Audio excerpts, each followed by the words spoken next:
Today we are discussing one important thinker, Karl Marx. Karl Marx is known for his economic and political ideas. But we are looking at the ethical side of Marx theory. And the ethical side has to be taken from his overall idea of the way society is working. Marx thought that society can be thought in terms of two parts.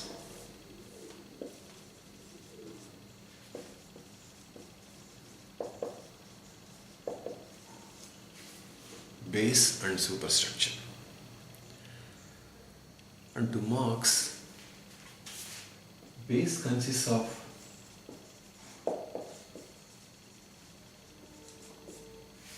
technology and economy. Base is techno-economy. And in this superstructure, you have religion, values, ethics,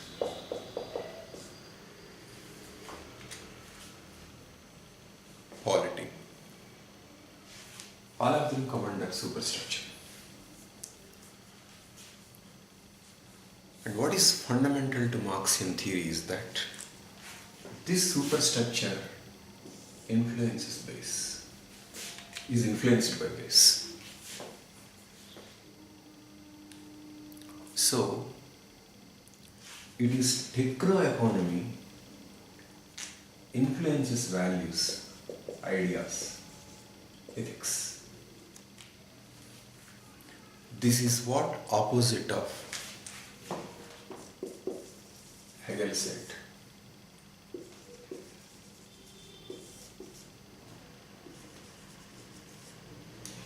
To Hegel, ideas influence other things.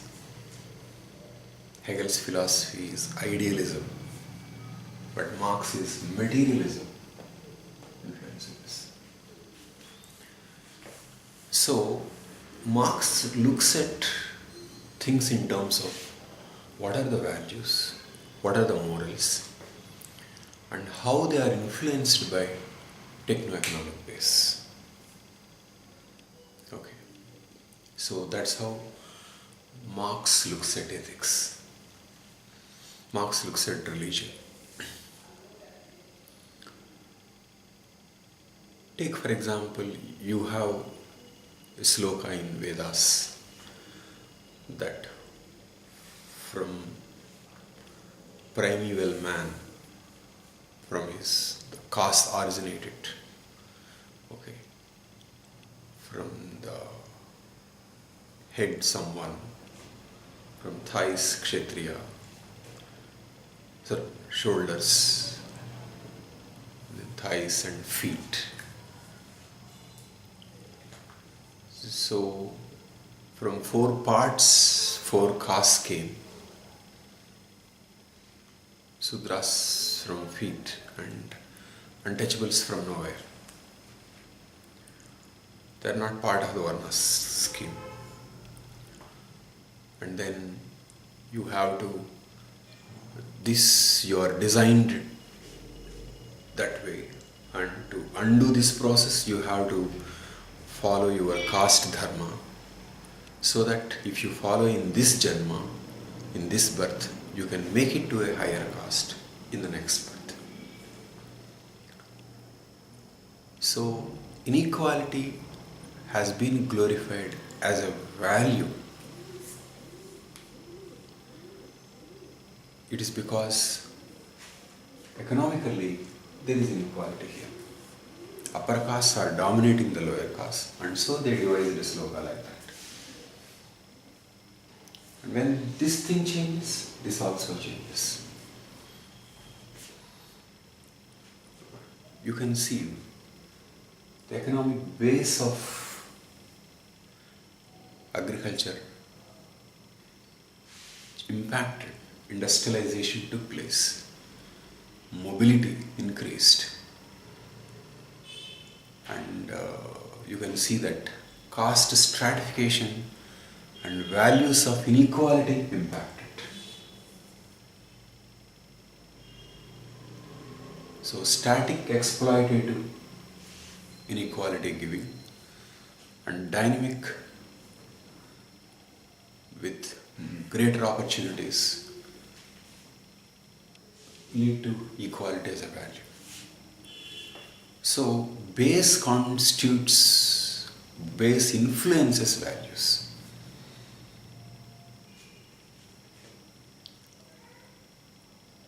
So what he said about caste, or what a Marxist might say about caste and class, is also true of gender equality.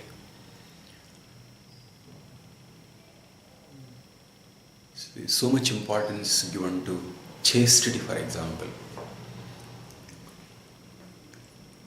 is because of importance to the property, emergence of private property. That man wants to make sure that he is taking care of only his child and not somebody's child. And he is passing on his property to his child and not to somebody's child. Give importance to chastity and sexual morality.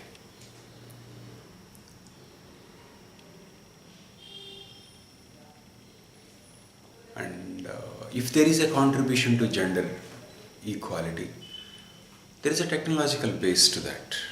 For example, at one time, sex and reproduction were linked. If one has sex, then woman is likely to conceive. But now, because of reproduction technology, one can use variety of devices by which sex need not lead to reproduction, and that give freedom to woman and that diluted sexual morality.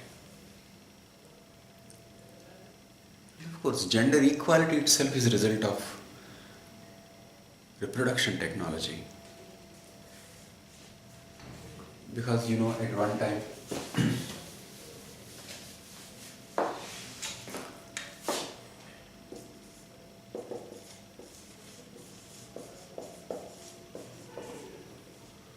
man, woman, marriage, these are children. Woman is tied to so many children because of higher mortality rate.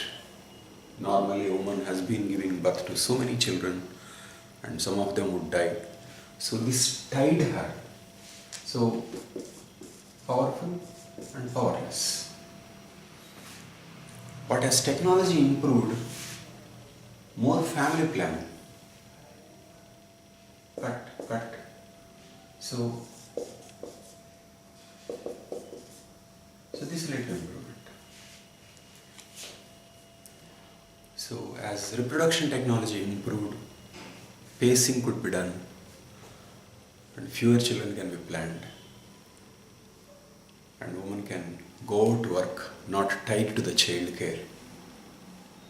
And then equality could be an important value. So change in the reproduction technology give freedom to women. So value of equality is a lot influenced by technology and property considerations. Sexual morality also is influenced. Why in simple societies, hoarding is an immoral thing. In hunter-gatherer societies, a person who hoards things that can be hoarded is vulnerable to charge of an evil influence, because hunter-gatherer societies at that primitive level of technology encourage sharing. Sharing is the means of survival in given that outcomes of hunting are unpredictable. By the time it came to chiefdom, there is accumulation, but the chief has to accumulate, but he accumulates only to give away to others. How much you give away contributes to your status. Again, hoarding is not, accumulation is not encouraged.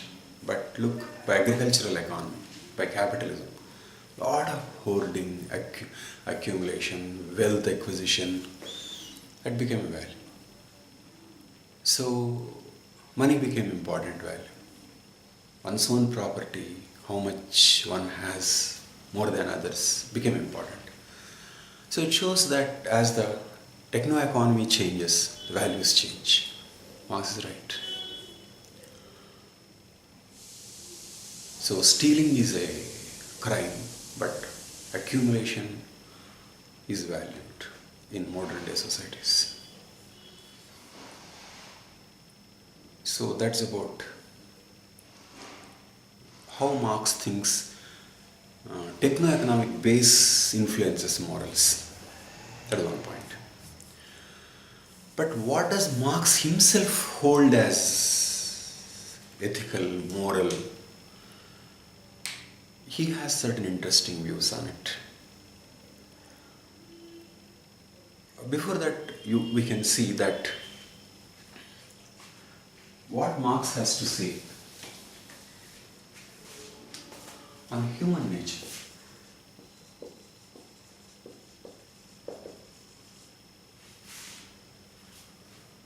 Marx says that human nature itself is influenced by economy.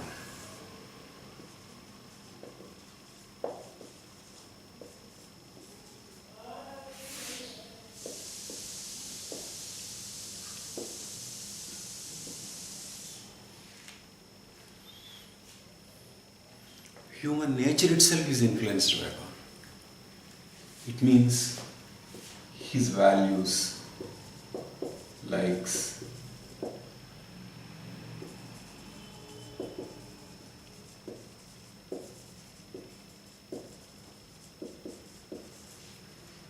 what makes him happy is influenced by economy.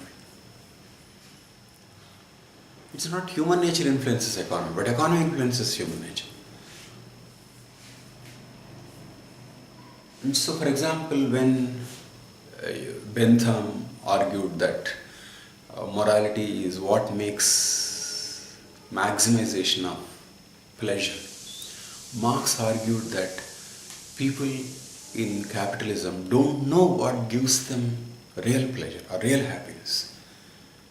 So, when Bentham thought that man should maximize his happiness, and what is morality is maximization of happiness, Marx is rejecting that criteria in a very unusual way. Marx said that man in capitalism is so distorted, his mind corrupted. He doesn't know the true sources of happiness. So how he maximizes his happiness is immaterial, because he doesn't know what his true nature is. So Marx thinks in terms of systems and not human individuals, not man, but systems. Of course, Marx was not crushed by his system, and he was innovative and critical of the system. But Marx thought for others. System ultimately influences, and system should be changed. And his ideal system is communism.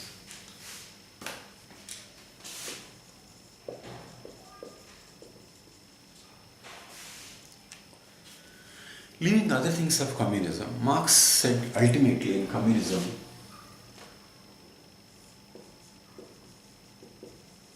man gives, and do you know what he gives?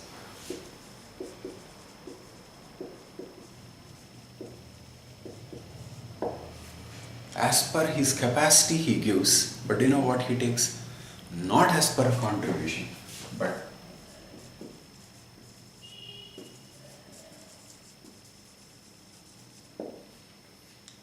is what communism is. Man should give as per his capacity, but take only as per the need. Actually, this is not simply egalitarianism or equity, but something much more.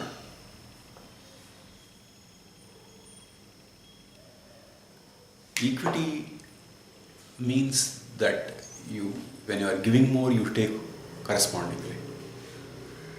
But this is something more. Equality is at least taking equally, but this is something more. Giving as per capacity and taking as per need. Of course, many people would say that definitely they don't want to be part of this system.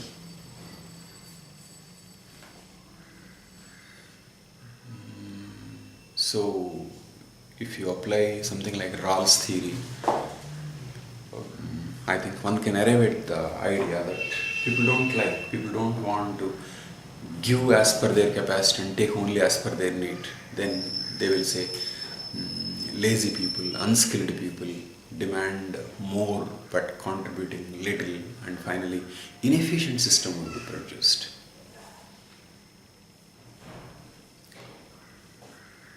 But Marx didn't think that way. Marx thought, if we find this to be quite unnatural, it is because we are used to capitalism.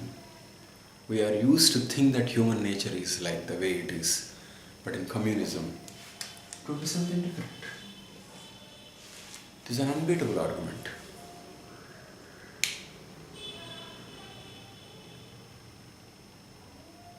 So, in fact, Ayn Rand in Atlas Shrugged created a company in which this is followed, and that led to murder of one old lady, thinking that her son would make a claim on huge money because he needed it more. So Ayn Rand wanted to say that this is inefficient, impractical. This is not an ideal at all. Not that is an ideal and can't be followed, but that's not an ideal at all. But Marx thinks that in communism it would be like this, and in communism it would be true human nature. But why should Marx think that is true human nature, and what is true human nature is difficult. Most probably Marx is wrong because he doesn't see that aggression, selfishness are far more fundamental than what an economic system can give to us.